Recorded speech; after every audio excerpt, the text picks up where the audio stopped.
Good day, everyone. Welcome back to our class. It's another day for meaningful discussion. So I hope that all of you are ready. So we are going to discuss about how to appreciate another team sport, which is soccer. Let's start.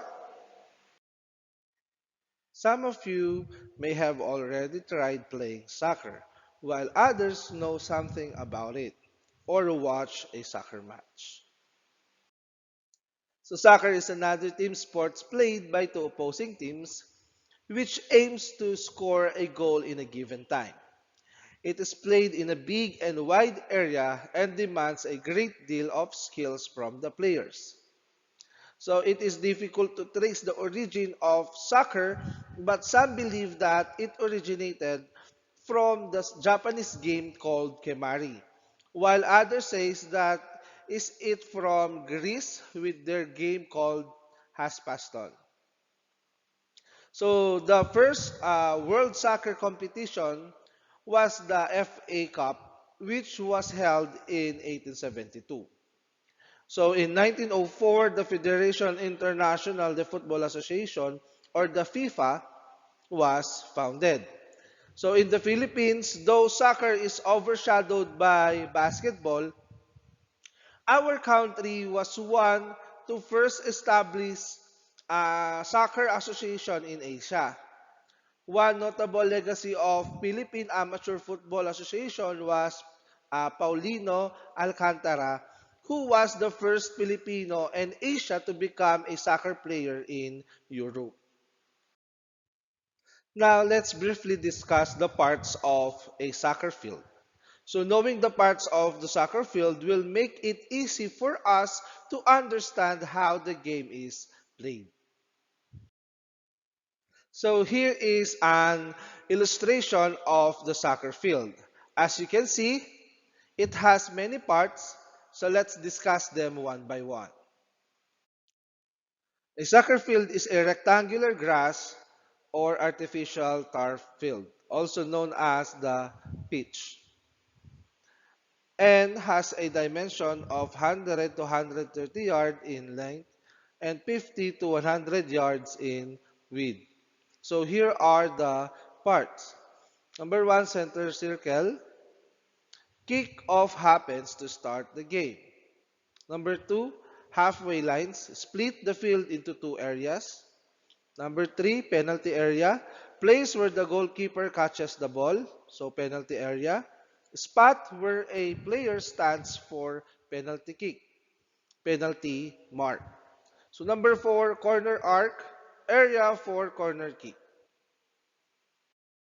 Number five, goal box. Small box inside the penalty area where goal kicks are taken. Number six, touch line, also called sidelines that mark the boundary of the field.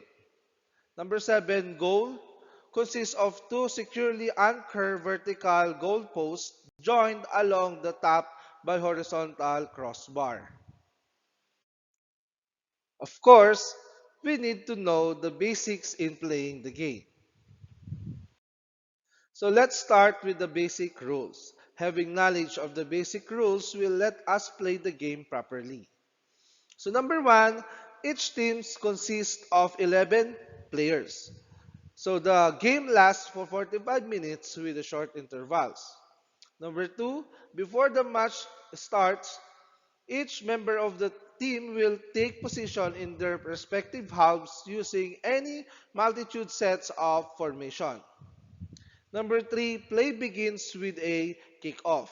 The ball is placed on the center mark inside the center circle and kicked forward by one of the attackers. So number four, the goal of each team is to shoot the ball into the opposition's ball. Number five, the ball may be moved around the pitch by players using any part of their bodies except the hands and arms.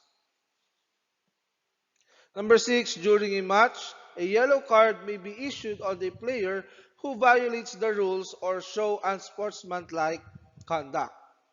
A red card is issued by the referee to expel a player out of the game for extreme infraction. Number 7, the winning team is the team that scored the greater number of goals. So in case of a draw, some competitions allow extra time followed by, if necessary, a penalty shootout. So those are the rules that we need to keep in mind when playing this game. In soccer, we also have violations and fouls. The kind of kick you will be awarded depends on the violation of your opponents committed.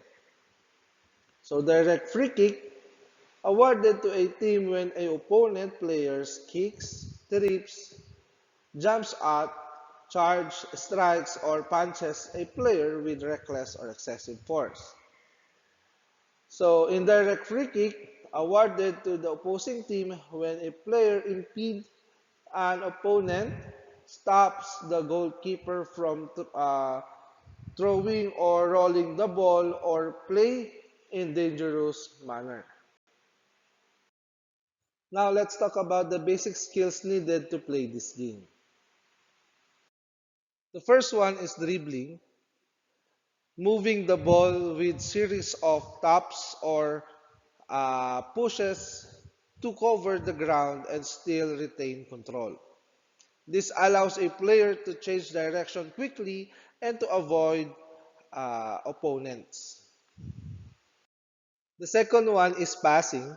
So in passing, balance and timing are the key to make it accurate. So passing aims to advance the ball to a teammate and to shoot a goal. So there are three types of passing in soccer.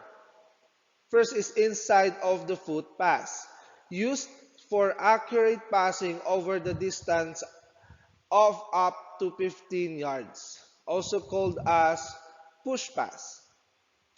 Next is outside the foot pass.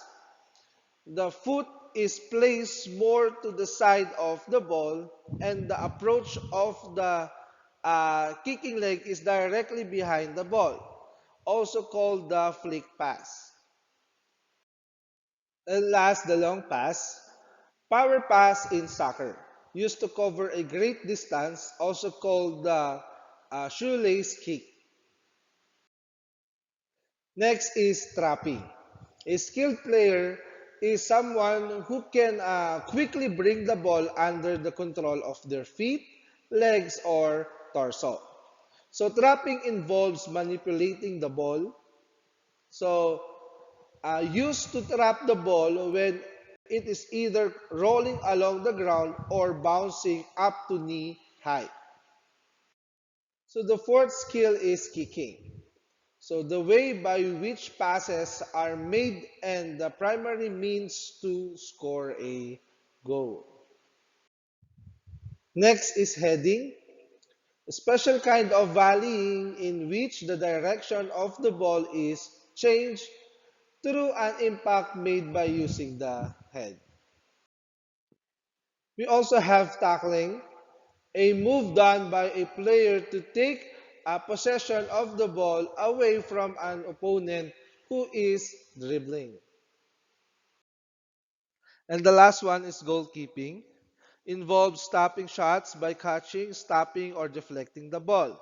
So goalkeepers should be adept at catching low rolling balls, diving on the rolling balls, catching airborne balls at the waist level and below, or at waist high and above. So those are the things that you need to know about the sport soccer. So I hope you learned a lot. So that's it for today. See you next meeting. Goodbye and God bless.